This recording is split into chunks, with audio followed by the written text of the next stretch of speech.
And live, and we're recording. Welcome to the RentPros Rental Owners Association webinar regarding a whole host of issues related to the COVID-19 epidemic and as it relates to rental properties, owning rental properties, collecting rents, and so on. I'm joined by Thomas Hogan, attorney at law, right there. Hopefully you can see Tom on the screen. Now, throughout this webinar, you're going to be able to ask questions, and I'm sure you have a lot of questions. Down, if you look at your screen on the kind of the lower right-hand side, you should see "Ask a Question." If you pop in there, you can type in your question. Also, if you want to talk amongst yourself, if somebody has a comment or something, I can also see some check-ins there where it says say something on the far right-hand, lower right-hand corner. And so feel free to check in there as well. So also, people have asked me if they're going to be able to see this recording or see this webinar down the road. Yes, we'll have this recorded. We will put it up on our Facebook site, rentpros.com and Rental Owners Association. Also on our websites, rentpros.com would be the website. Facebook would be RentPros, Facebook/RentPros. So I will say this, if it's like any of our other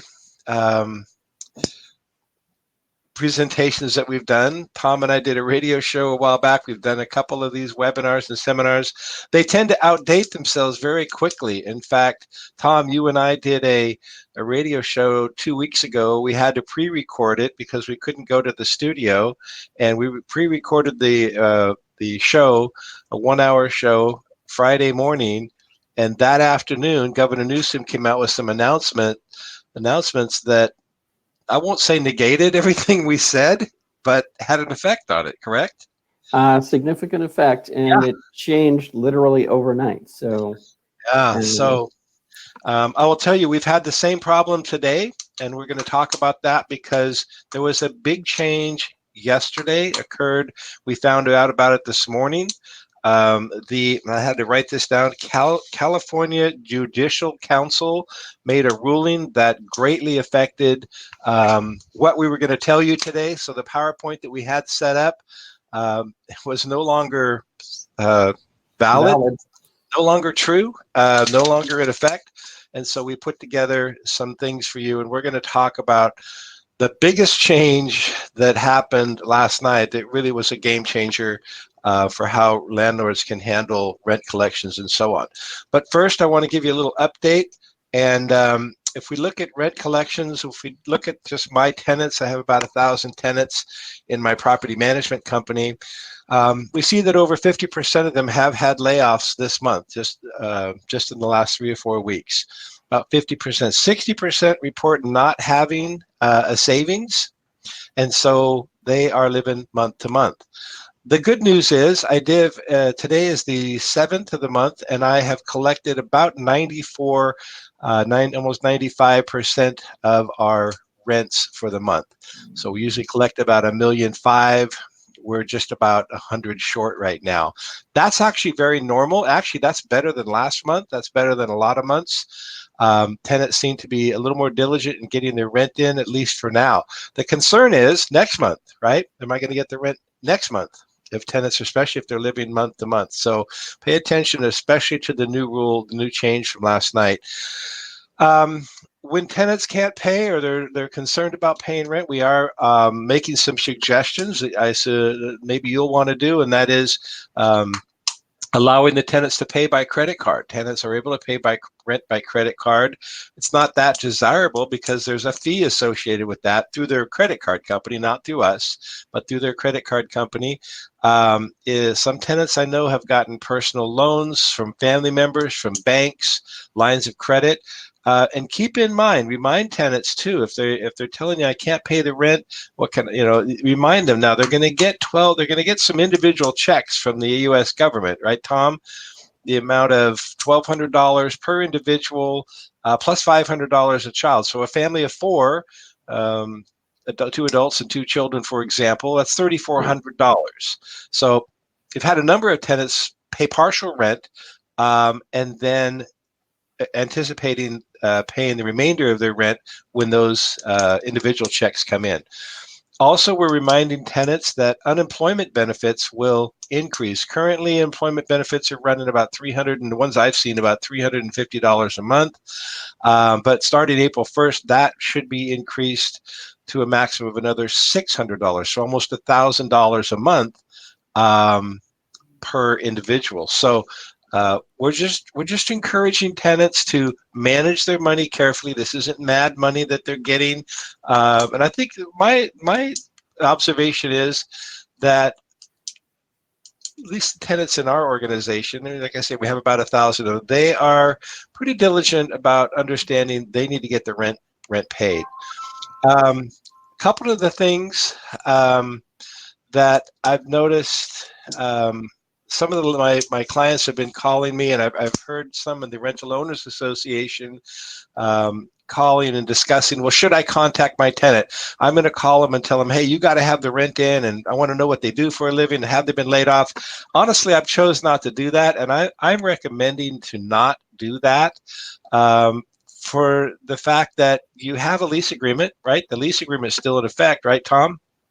As you still have a lease, the rent is still owed. It may be deferred, but it's not forgiven. It's still there. It's still owed, just like always. And I don't want to do a fire starter. I don't want to start a fight. I don't want to get in a conversation about, are you affected? I mean, the answer is undoubtedly going to be yes in some way. And next thing, let's wait for the tenants to reach out to us. That's been our motto. My Personal Rentals, I would suggest that you do the same. And when tenants do reach out to you, then you should formally request, to know the reason why they're undergoing a rent delay. And we have a form up on our websites, the Rental Owners Association, and also on my RentPros site. That form is free for now. And then also we have an application that you made up, Tom, so that if somebody does need to make, what would you call that, a payment arrangement? Right. Payment arrangement. And I would recommend downloading that form, completing your portion, send that out to the tenant. What's the reason for that, Tom? What do you recommend that for? Well, basically, I created an application form, which is that shows that you actually have a COVID-related problem, such as loss of income or personally being affected by it through a relative or personal illness. Because the law has been, and the governor's order states, you have to be able to show that you are actually affected by it in order to get your rent deferred. So the rent is deferred, it's not forgiven, and it's on the basis that you, in fact, have the virus or were affected by it. So if you weren't, I wanted to be in the person's mind, one, the money has to be paid back, and two, you have to have a real reason for withholding, or not withholding, but deferring the rent. Okay. And so number 3 on the PowerPoint that you see next to us is you need to be in a mindset to work with your tenant to achieve a reasonable solution. And we're going to talk more about why here in a minute. But landlords, we don't quite have the leverage that we had 12 hours ago. And so before we go on, I want to say, let's see, somebody says, hi, Tom. That's Cheryl saying, hi, Tom. All right. Yes. You must know Cheryl Musnick. And then we have a question here. And I want to go, it says, what about the loans that can be forgiven from the government? Can they be used to help tenants with rent payments? Well, Okay. You can take it, Chris. You've been applying for the SBA loans yourself. Okay, so the SBA offers three main loans or grant programs that I'm aware of. The forgivable, well, there's 2 forgivable options. One is the grant, the $10,000 grant. So if you're eligible as a business owner, an independent contractor, or somebody, basically a business or an independent contractor, and my understanding is, yes, you can apply for a a loan. It's got a big mouthful of words. It's the emergency something something loan. When you apply for that loan, you do qualify for a $10,000 grant. So that becomes your money. So you can do with it what you want. If you want to pay money to your tenants or help them or forgive some rent, that's up to you. Now, when you say the other type of loan that's being touted as being forgivable, that's really the PPP loan, or the Paycheck Protection Program loan. Now that, and this is just my understanding, but believe me, I've read, I think, every word of that entire proposal at least 5 times. In order for that money to be forgiven, you have to use it on payroll. So things like, well, money that you pay to your employees, or their benefit programs, or your rent if you're a business, or your mortgage on the building that you own if you're a business. I haven't seen anything that allows that loan program to make those funds forgivable based on, allowing your tenant to have a rent break. So be very careful on that. I haven't seen. Have you seen anything, Tom? I No. haven't. I've been combing looking for any kind of landlord relief. I can't find it, other than the $10,000 grant. But that's really not landlord directive. That's really that's available to anybody. The only landlord relief I've seen is that they're also putting some delays on mortgage defaults and mortgage foreclosures. So theoretically, 120 days, after 60 days, your tenants are all going to be paying you, and you'll be paying your mortgage again. I think that's the And idea. that's something that's individual between you and your tenant, or you and your mortgage company. So that's as far as I know, there's no government program that intervenes there. You just simply contact your mortgage company to see what their policy is.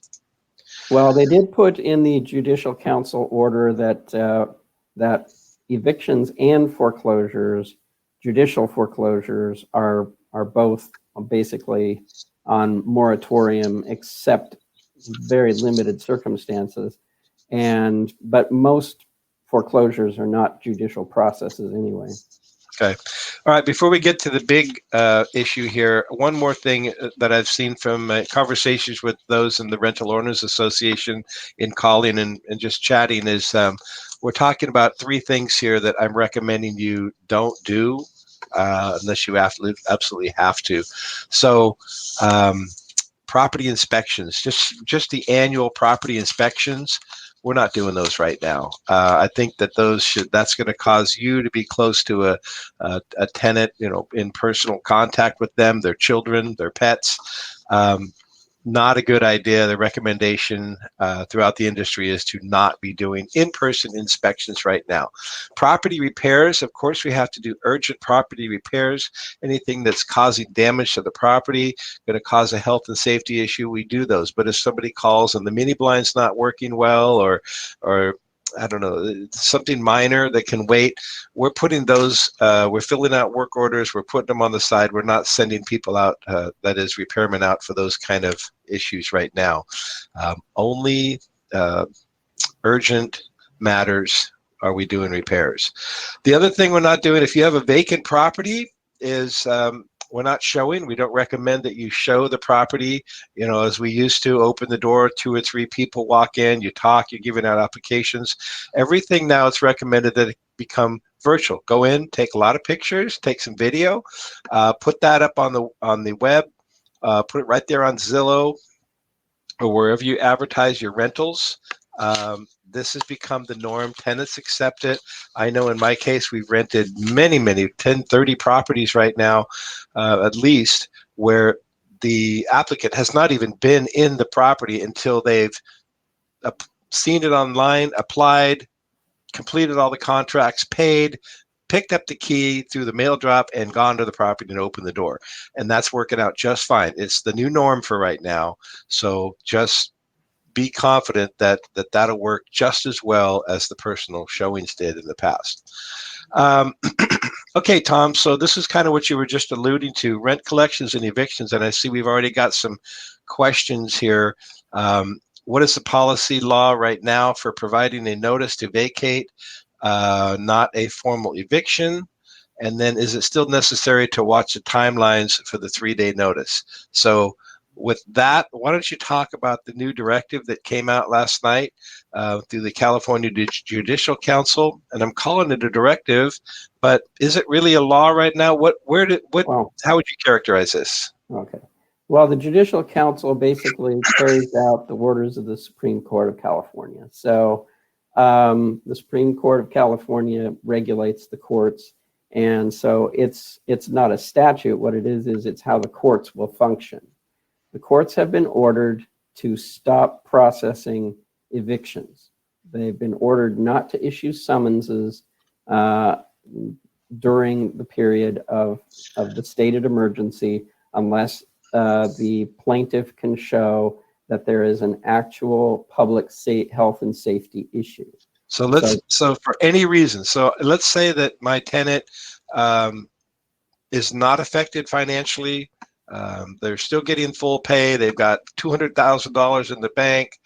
They decide not to pay. You can give them a 3-day notice to pay rent or quit. I can give them a 3-day notice to pay rent or quit. And then you can wait 4 to 6 months until the court will process your paperwork. Because it's going to be at least till early June, May, before the court is going to allow a summons to go out in the first place. So if you give your 3-day pay or quit, you send it to me. First of all, any trials that were set, that I have set going back before April 6th, which are dozens, are now stayed 60 days before we can have a trial at the earliest. So to answer the question, it would be pointless to worry. I mean, you give a 3-day notice. The question was, is it necessary to watch the timelines on a 3-day notice? The answer is no, right? Well, yes and no. It's just give a 3-day notice, but you give a 3-day notice, you wait until it expires, and then if the tenant doesn't come up with the money, we'll be waiting for at least 2 to 3 months before we can do anything with it.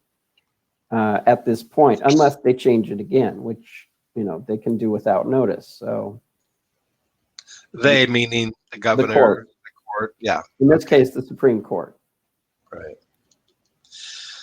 All right, so that's a lot to digest for landlords, isn't it? It's a little bit like saying, well, don't steal, but don't go to the grocery store and just take food and leave. But if you do, there's really not any enforcement. Yeah. Well, there kind of isn't anyway. In the grocery store, I know. That example. All right, so you can't drive 100 miles an hour, but if you do, it'd be like putting up a sign that says, well, there's no enforcement. Even the criminal courts cannot prosecute defendants except remotely, and that's part of the Judicial Council. It's kind of going in the weeds, but if the defendants say they don't want to have a telephonic hearing, then there won't be a hearing. I experienced that on one of our eviction trials where the judge said, if you don't agree to hear this telephonically, we're going to put it over 60 days. And of course, the tenant didn't agree to hear it telephonically. So how about the other question here? What is the policy if I just want to move my tenant out? I don't know. I want to move him out because I want to sell the property. I give him a notice to vacate. I can still give him a 60-day notice to vacate or a 30-day notice. And if they move out, great, right? Right. All is well. All is well. I've given out 4 of those in the last 2 days. Okay. And the problem comes in then if they don't move. If they don't move, then it's a game day decision as to what to do at that point, because there's no way to know whether we can enforce it or not. But based on this morning's or yesterday's ruling or decision, if I were to go in and file an eviction on that tenant, as I previously could, in other words, I gave them a notice to vacate, the 60th day came, the 61st day came, 61st day came, and they hadn't moved, I filed an eviction, nothing's going to happen. It's not, right? Right.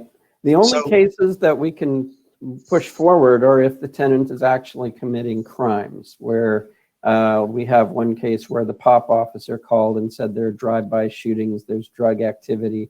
So if we can get the police officer to actually give us information about that, then we can go forward with an affidavit declaration to the court that this is public health and safety related, and the judge may take that case.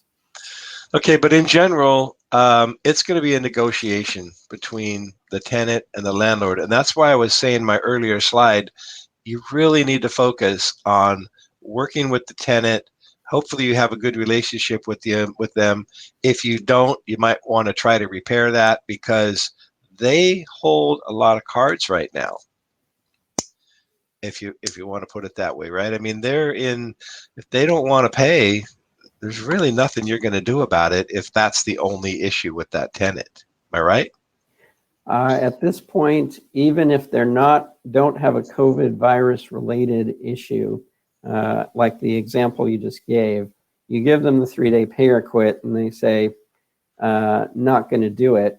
Well, if they don't have the COVID related issue, then your 3-day notice is valid. You can file a lawsuit on it when the courts will reopen eventually. But that could be 4 or 5 months from now. Right. And you come up with that 4 or 5 months number. How?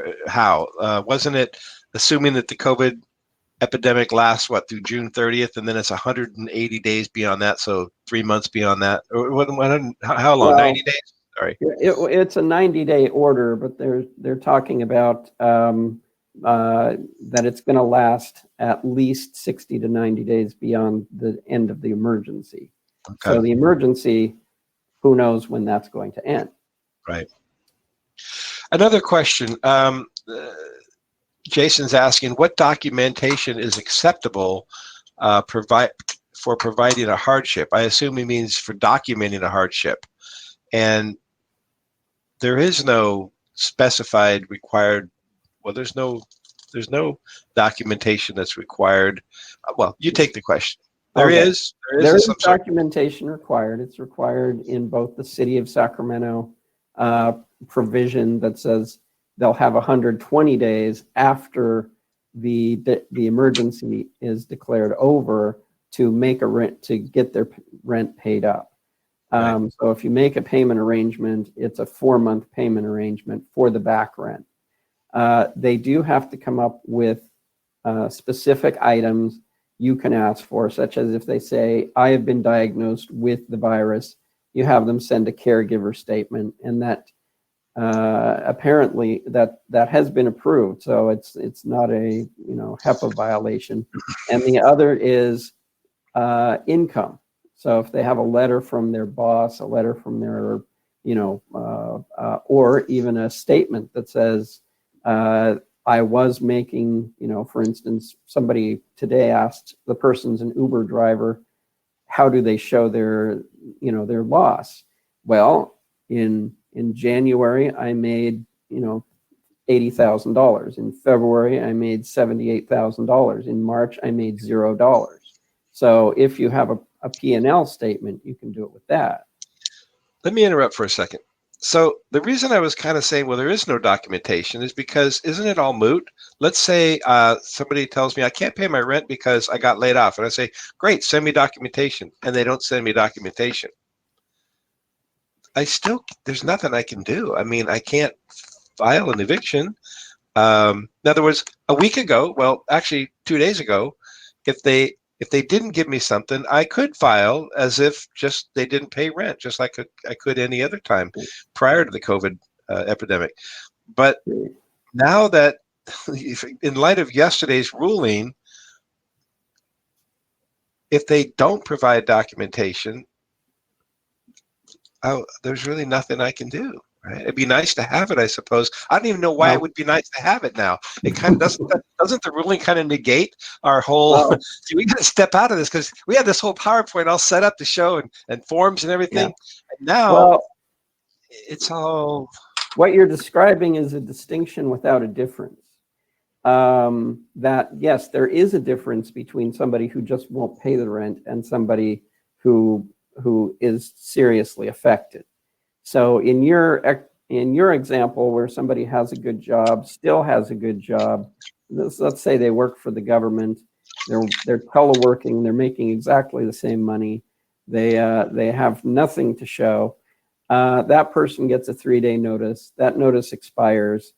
Well, when it is time to go forward, you can start that case right away. You don't have to take any more money from them, and maybe they won't even offer. So that might be a moot point. Okay, now there's a point. So let's say, okay, because in my mind I was thinking, well, they could just wait till the end of the 90 days and just give you a check and they're off and running again. But you're right. Since the 3-day expired, you as a landlord do not have to accept any rent further, correct?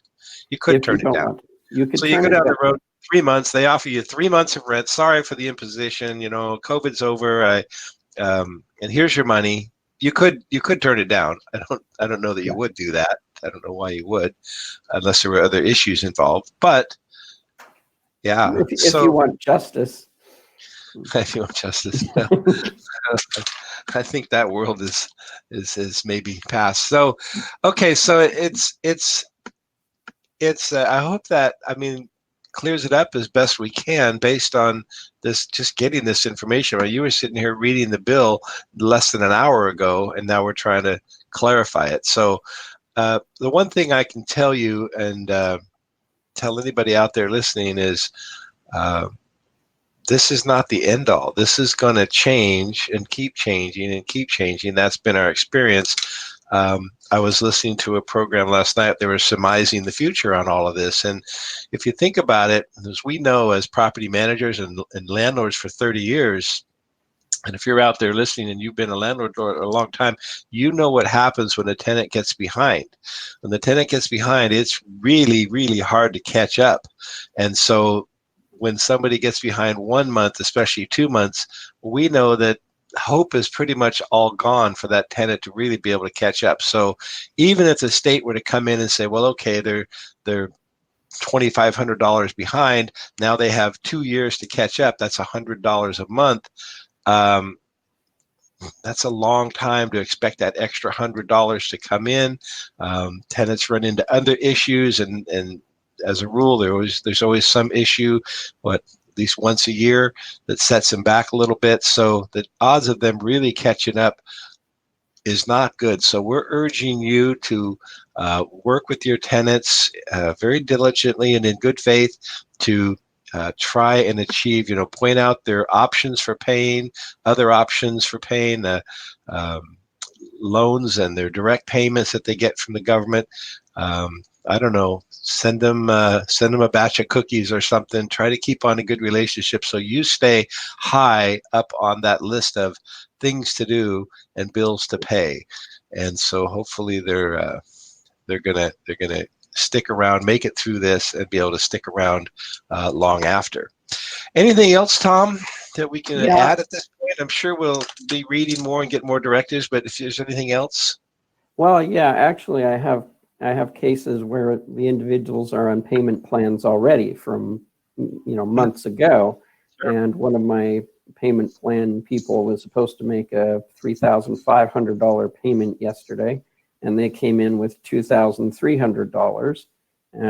And the practical answer is, it's money. At this point, take it. In another reality, I might have said, okay, well, it's go time. They're too far behind. Let's finish this up. But at this point, cajoling and everything else, whatever you have to do. And we have one more question here too. I just saw that pop up. Actually got two, it looks like. Let me get the first one. It's a little shorter. Is it a bad idea to offer tenants a loan on their deposit? Well, in other words, to let them apply deposit to rent. I'm not sure. It's kind of like taking water from one side of the bucket and moving it to the other, because eventually you'll want the deposit made good. So the problem is the deposit really is not. It's really in big bold letters. It's in our lease agreements. It says it's not to be used as rent, and there's a reason for that, and that is at move out time. There's always something, isn't there? There's always some deficit. There's always some rent that's still owed, or you walk in and something's broken, and you're going to need that deposit. So if you're talking about a loan for the tenant, in other words, well, here, go ahead and apply your rent, and then give me $100 a month, starting whenever to make up for that deficit. I mean, I suppose you can do that. I maybe it depends on the tenant. Do they have a good payment history? Have they been paying?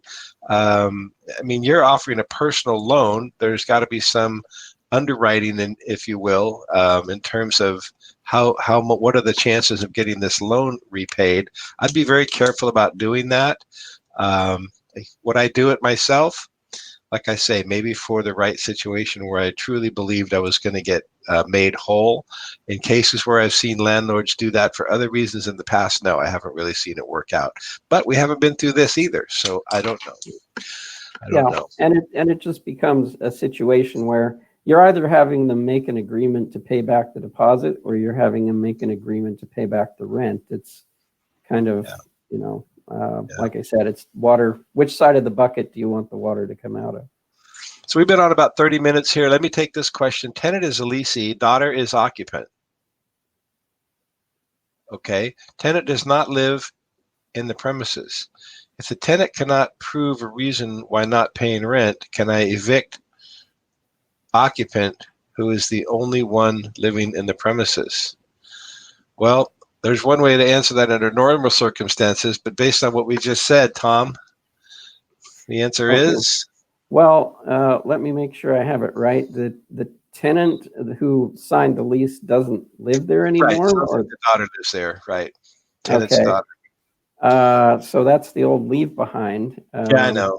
The tenant with good credit and a job leaves their favorite relative or friend behind for you to take care of and cherish and enjoy. Normally, I'd give a 3-day notice to perform to get that person out of your house.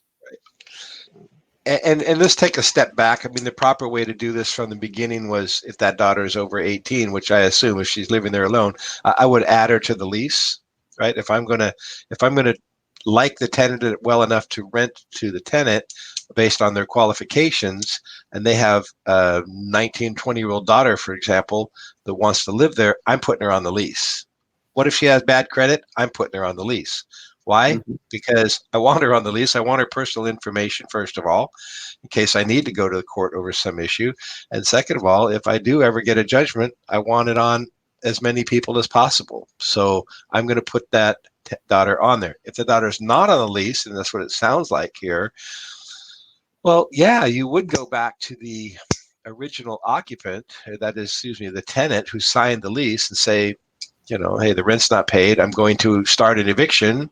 In this case, you would only have the tenant's name to evict.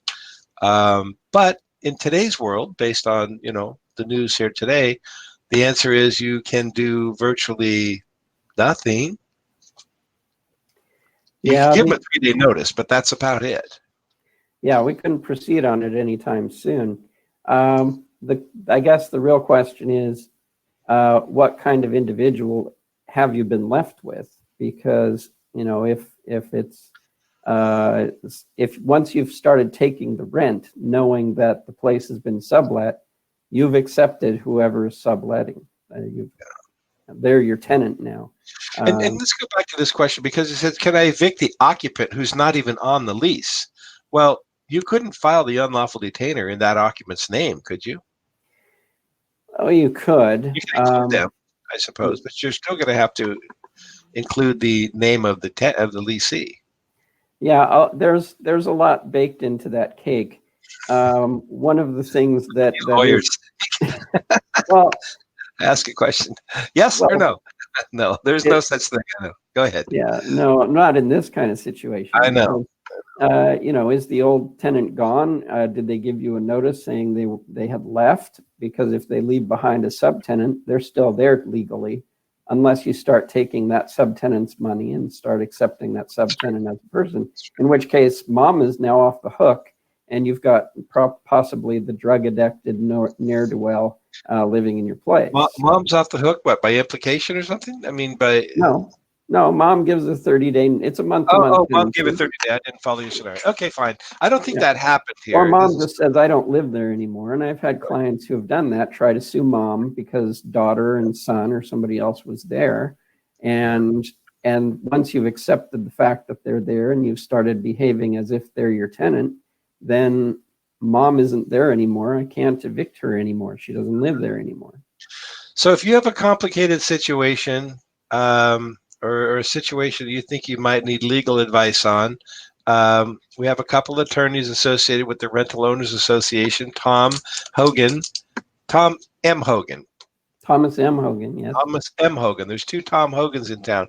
Tom M. Hogan. Just go to our site. You can go to Rental Owners Association, which is roaca.org.